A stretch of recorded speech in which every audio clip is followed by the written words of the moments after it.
welcome to Turn the Page, the official podcast of the Syosset Public Library.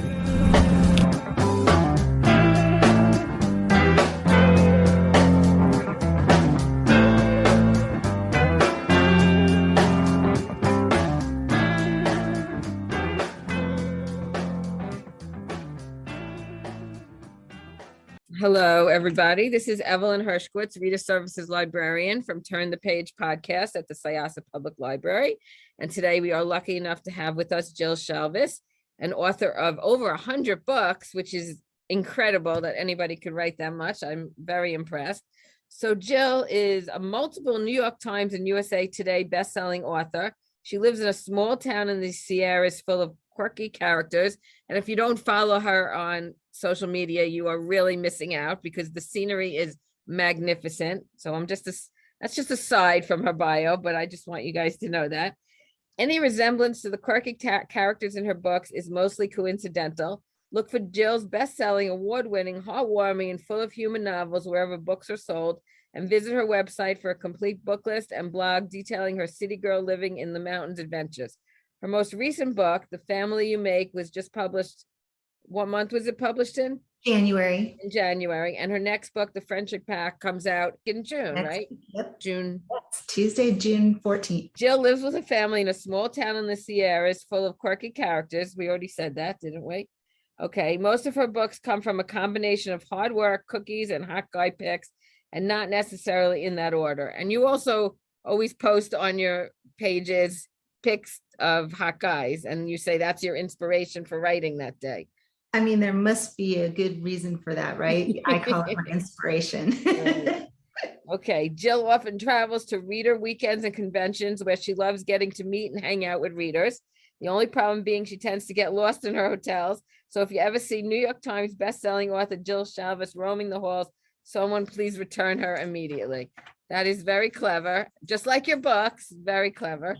So it's also true. I don't know how many times I've been lost in a hotel. The book that we're going to speak about today is The Friendship Pack, which comes out, what we said, June 14th. It will be available in print at the Syosset Library and also on Overdrive in print and in audio. So those of you who are interested, please get your holds in now so that you can have it when it comes out. Okay, so this book is in a series, but you're saying it's also a standalone.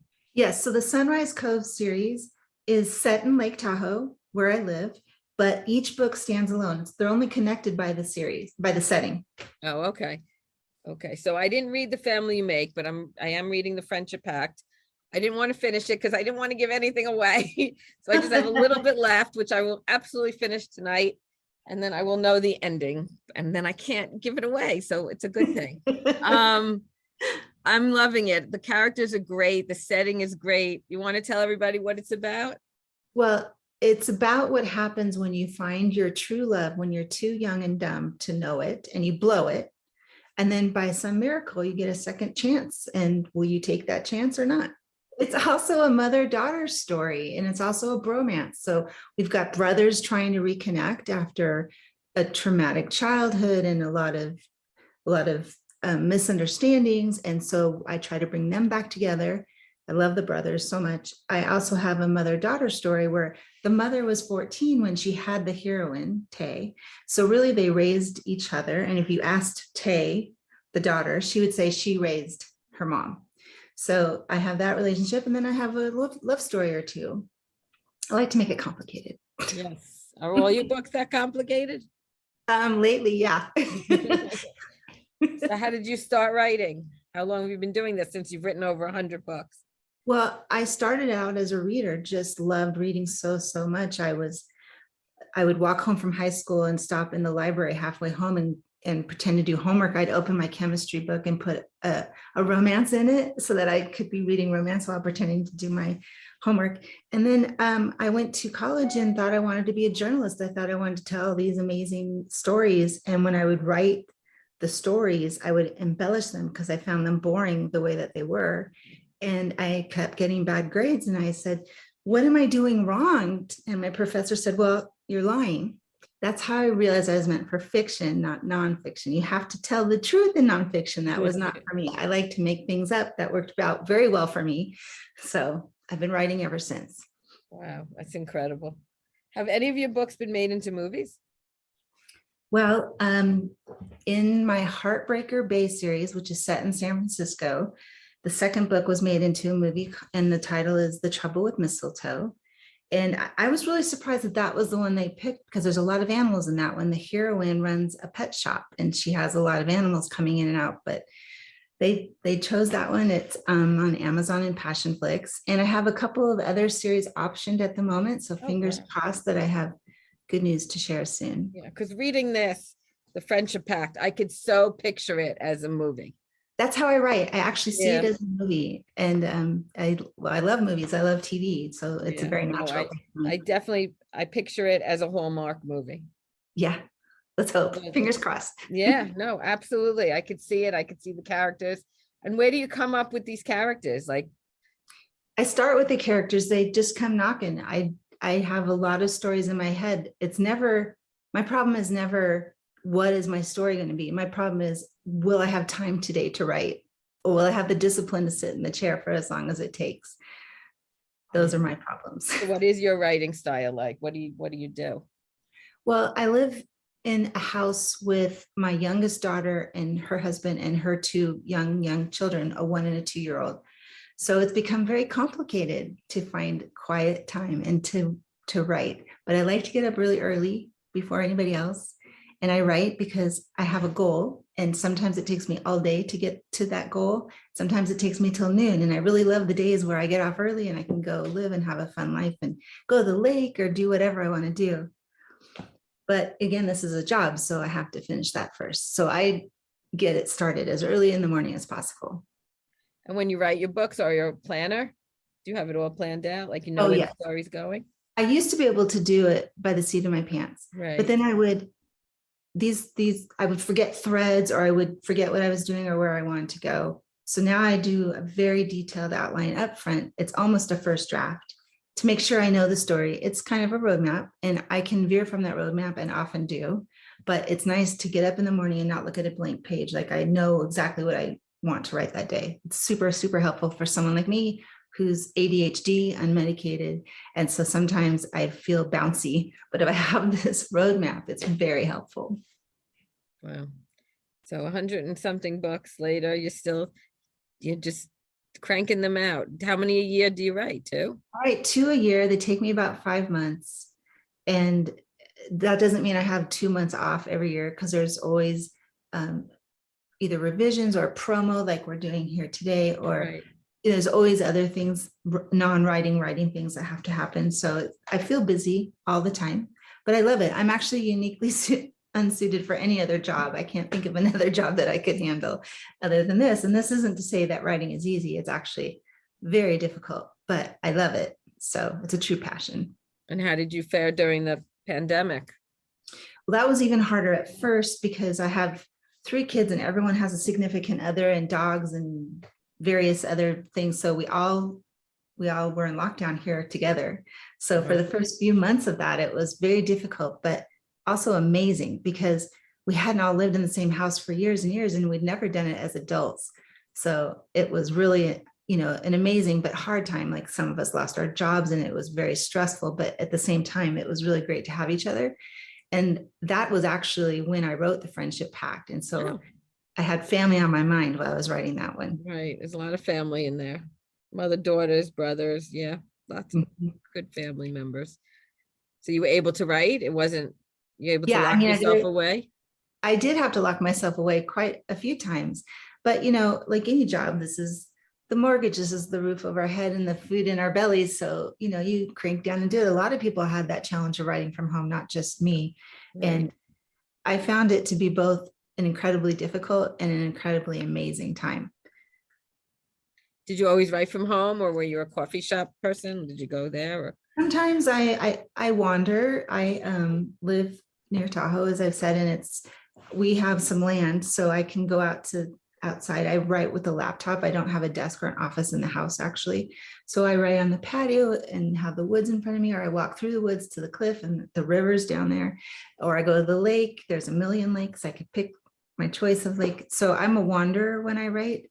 So even if the house is full, I can usually find a way to find a small, quiet space. it's more challenging in the winter when we have bunches of snow. We had a lot of snow this winter. Yeah. All at one time. We had something like 20 feet of snow in our front yard. So that Oh my became more gosh. difficult. Yes. How did you get out? We have a tractor size, a tractor with a snowblower, and Okay. you make do when you live in the wild Sierras. Yesterday there was a bear just hanging out on our front. We have a family of 5 bears in the woods that live behind us, a mommy and a daddy, and then there's 3 teenagers. They're teenagers this year, and the teenagers are kind of dangerous. So, I take my dog with me, and she warns me when there's a bear, and we go home. Oh my gosh, that is scary though. We have all sorts of wild animals. We have coyotes, we have deer, we have raccoons, we have what are the animals with the prickles on them? The porcupine. We had a porcupine a few years ago. The cutest little thing. Yeah, we're full of it here. Wow. Are you like really in the woods? Like, Yeah, well, I mean, there's houses around us, but Okay. our house, we have acreage. So, and I'm backed up to the national forest. So there's like, 100,000 acres of forest. oh my gosh, that must be so beautiful. I mean, I see it all the time on your social media and it's gorgeous. Absolutely Incredible. It's incredible, especially for me, a city girl. I'm a misplaced city girl. I think I told you I was born back east. I was born in New Jersey, and I grew up in LA. So this is all relatively new. And I mean, we've been here 20 years now, but I still get surprised when I see this stuff. That's where you raised your children? Nothing? Yes, yes. Wow. We moved here. We moved here with 3 kids under the age of 5, and I'd never been an outside person. So it was all a new experience. And also we went from a very large town to a very, very small town. And that was the hugest challenge. And for a long time, that was during the years I was writing the Lucky Harbor series, which was my first small town series that I wrote. And I was so enamored with the small town. The cliche is true. Like if you go to the grocery store, you run into your gynecologist in aisle 1, your dentist in aisle 2, school principal who you don't want to see because of your middle child in aisle 3. And so I was able to find so much humor in it. And it just really suited me to turn to small towns after that. Right. Well, when you do write about your children, that's what you call them, the eldest and the middle. Yes. Right. I mean, I do it for their privacy. Right. But it's kind of stuck. It's great. I love it. I absolutely love it. It's just so entertaining. Your social media, just like your books, so entertaining. Thank you. Yeah, I just joined TikTok, and I have no idea what I'm doing there. Zero. Well, don't ask me because I don't know TikTok at all. I don't get it. I'm sorry, everybody listening. I just don't get it. I like Facebook. I like Instagram. I don't get TikTok. I love Instagram because I love to take pictures. Mhm. So for me, that's a lot of fun. Yeah, no, Instagram's great. Are you a photographer? I mean, at heart, I'm a photographer. I love to take pictures. And if I'm having a hard writing day, I'll go around to the river, to the various lakes. We're really right smack in the middle of many, many lakes. And so I just take some time and take pictures, and that kind of fuels the soul. Right. And I can come back and write. The water's probably still ice cold. You had so much snow and runoff, right? Yeah, although we are actually in a drought. We had a lot of snow, but only 2 big storms the whole winter. And so it seemed like we had so much because we got like 15 feet at a time, but we needed more. We didn't get quite. So the Lake Tahoe is very low. Really? Yeah, very low. For people who are coming up this summer, they haven't opened the boat docks at all. Most of them won't be open this year. The water's below the docks. Oh, that's so sad. Yeah, it's hard. We need some rain. Yeah, no, that's sad for the people who make their living from that. I mean, it's also difficult for the whole state of California because we provide a lot of the water for the state and fires, Right. So the fires, I just got back from New Mexico, and the fires it's pretty wild everywhere. The fires everywhere in the West. Yeah. So hopefully this winter we get a nice big fat winter. You like the snow?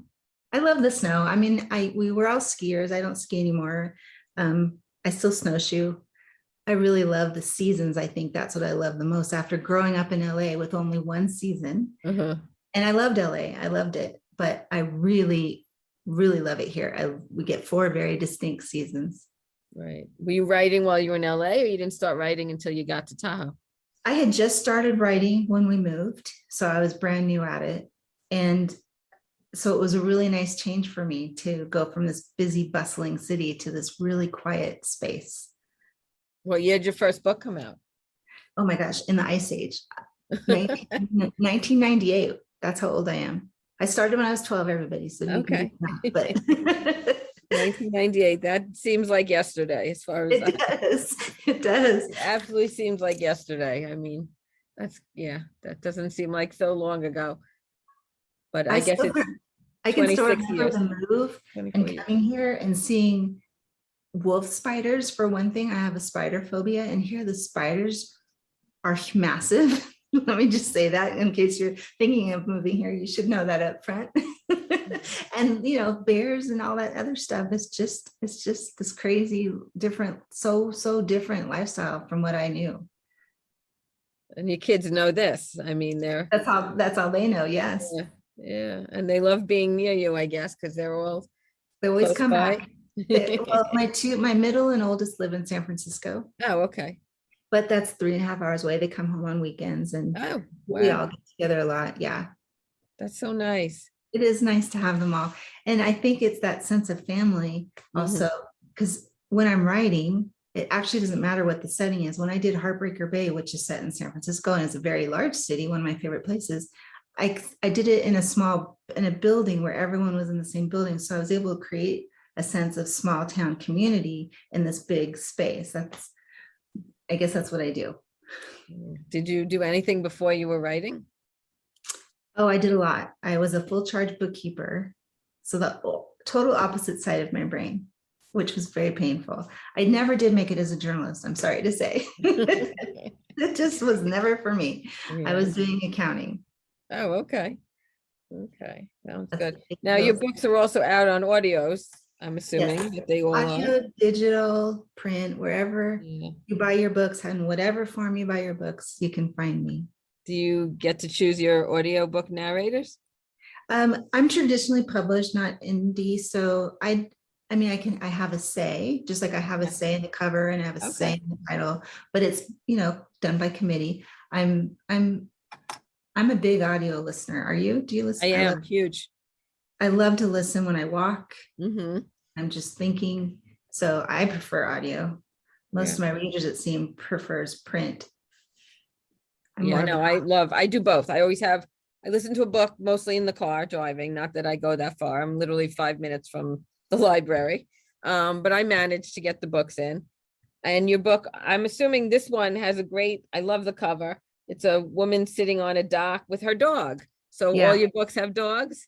All my books have dogs or some sort of animal. I'm writing a book now that takes place on a small family tree farm, like they do Christmas trees and cherry trees in the spring, Christmas trees in the winter. And they have a small rescue animal, a farm rescue. So there's a bunch of animals in that one. I just really I like having animals in the background. They provide comic relief a lot of times when things get serious or dark.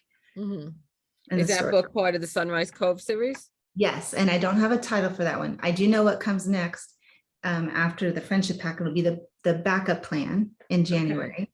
And that's about 3 strangers who mysteriously inherit an old Wild West inn falling down on its axis practically.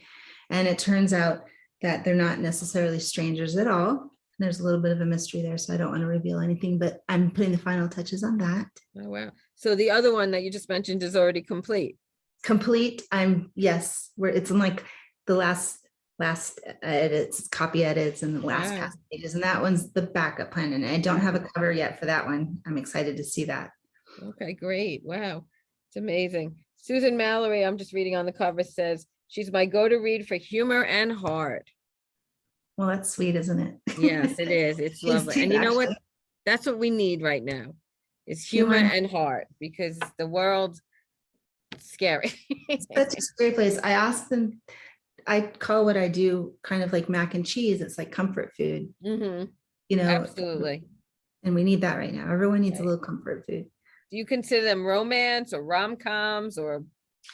I kind of consider myself a hybrid. I don't think anybody really knows what to call me, but there's a little bit of rom-com in there, a little bit of women fiction elements. I always have some sort of deeper, darker story going on in the background, and a romance too. I mean, one thing you're always going to get out of me is a happy ending. It may not be the ending you saw coming, and it may not be what you think it's going to be, but I like happy endings.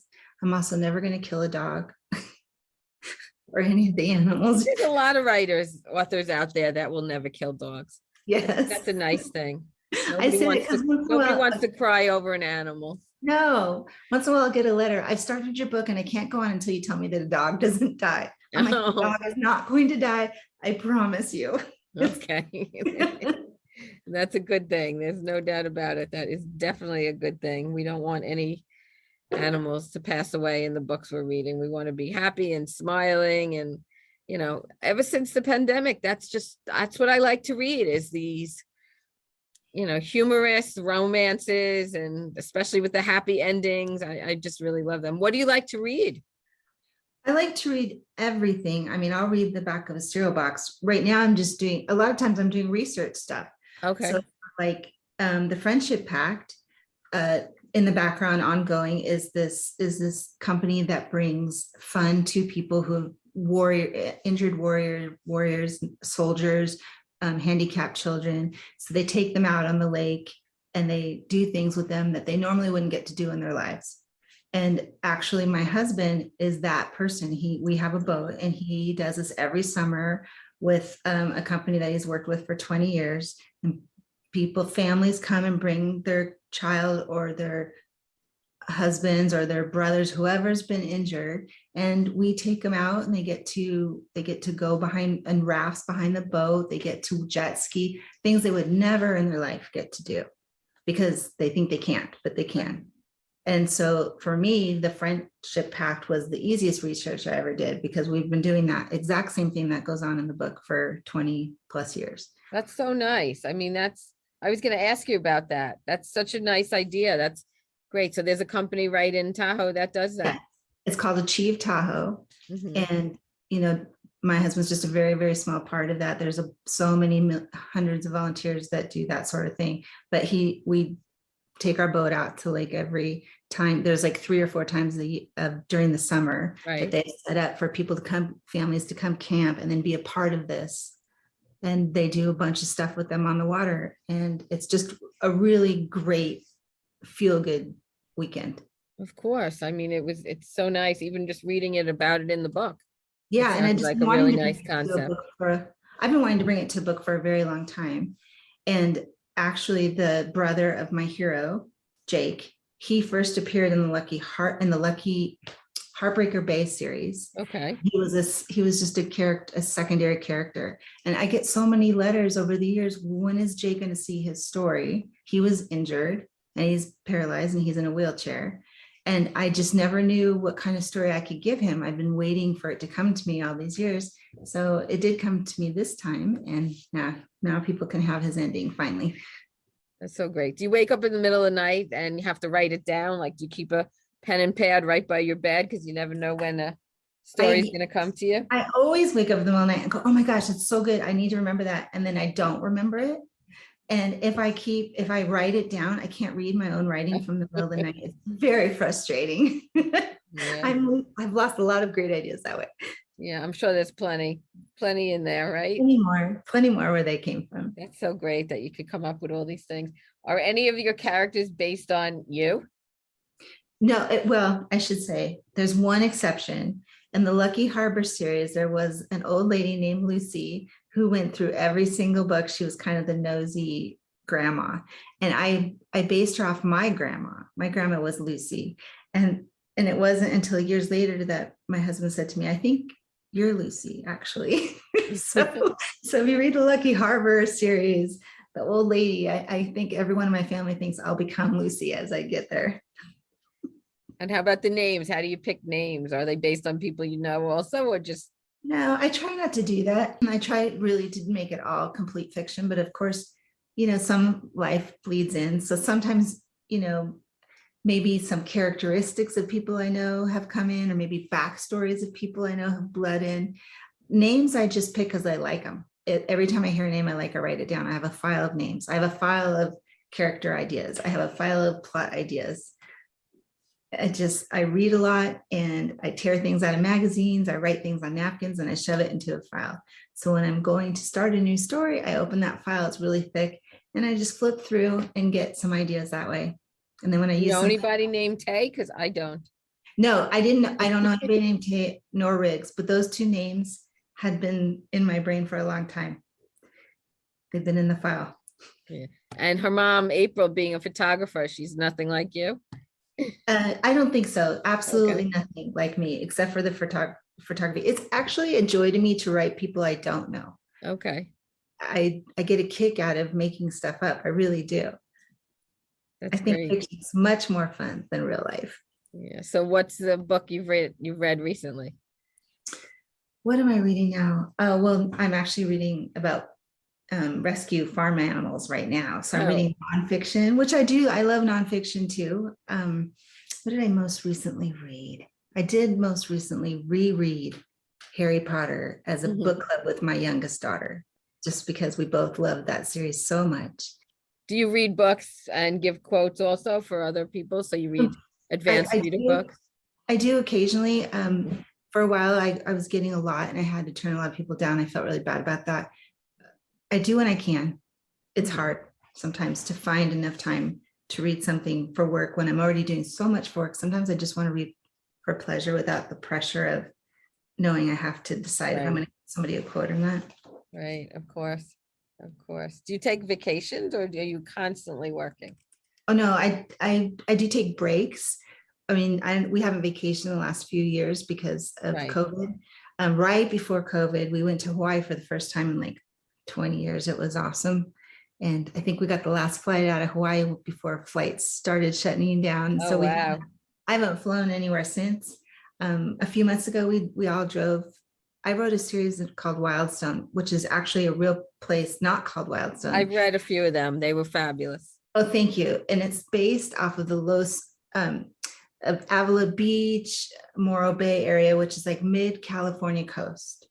And it's just a small, lazy ranching community with like green rolling hills and Wineries. Yeah. Yes, and it was just beautiful. So I wrote all of Wildstone there. Right. And so we go there a lot. We went there a lot during that period. And we went there a couple months ago and just stayed at the beach for like 5 days. It was amazing. Yeah, no, I've read a few. I loved Rainy Day Friends. That was very That's good. my favorite. And that's the one that I set in the winery. Right. We found this little tiny family owned winery in Avila Beach.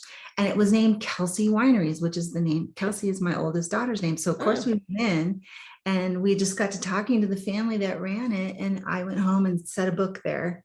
And I just loved everything about that little tiny winery. So Rainy Day Friends is a personal favorite of mine. Oh, good. Yeah, mine too. That's great. So back to the Friendship Pact. Will any of these characters show up in the other books in the series? Probably not, because I'm purposely writing these books as in this series as standalones. A lot of readers prefer that. They don't want to pick up book 7 and feel like they have to read book 1 through 6 first.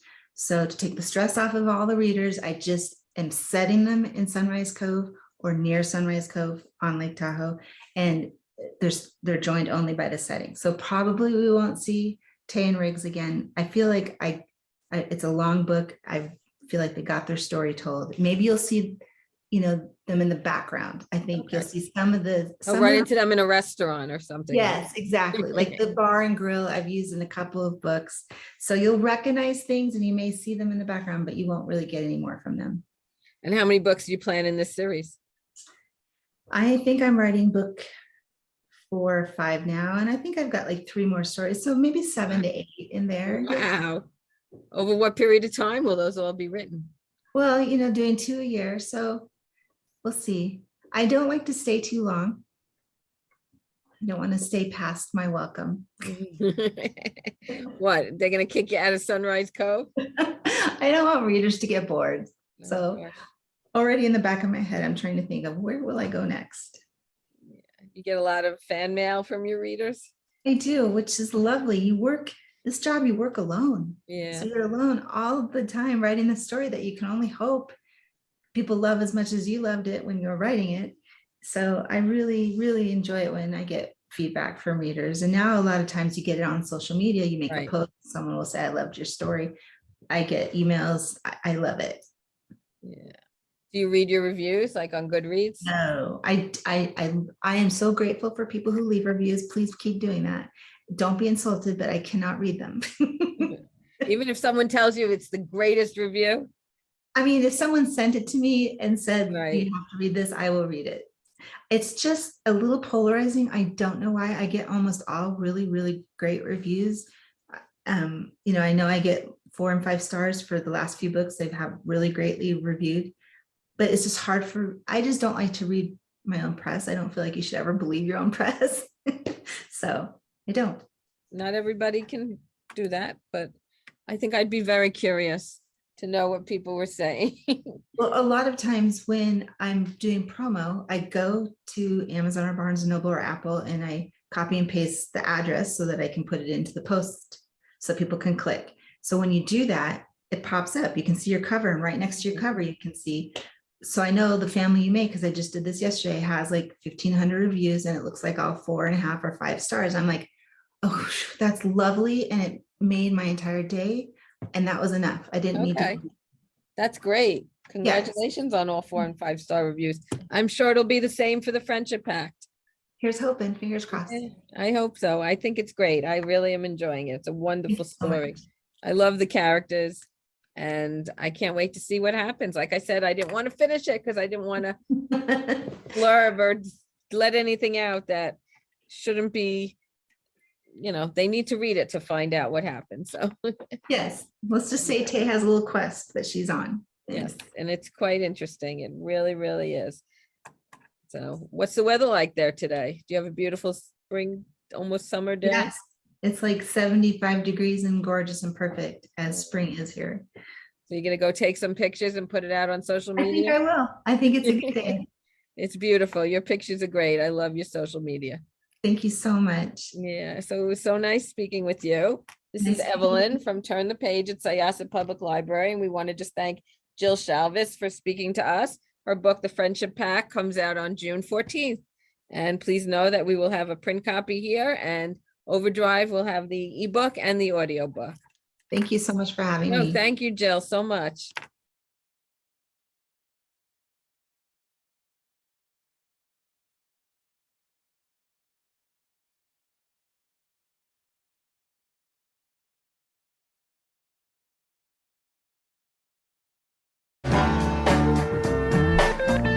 It's time to close this chapter of Turn the Page. Join us for the next episode.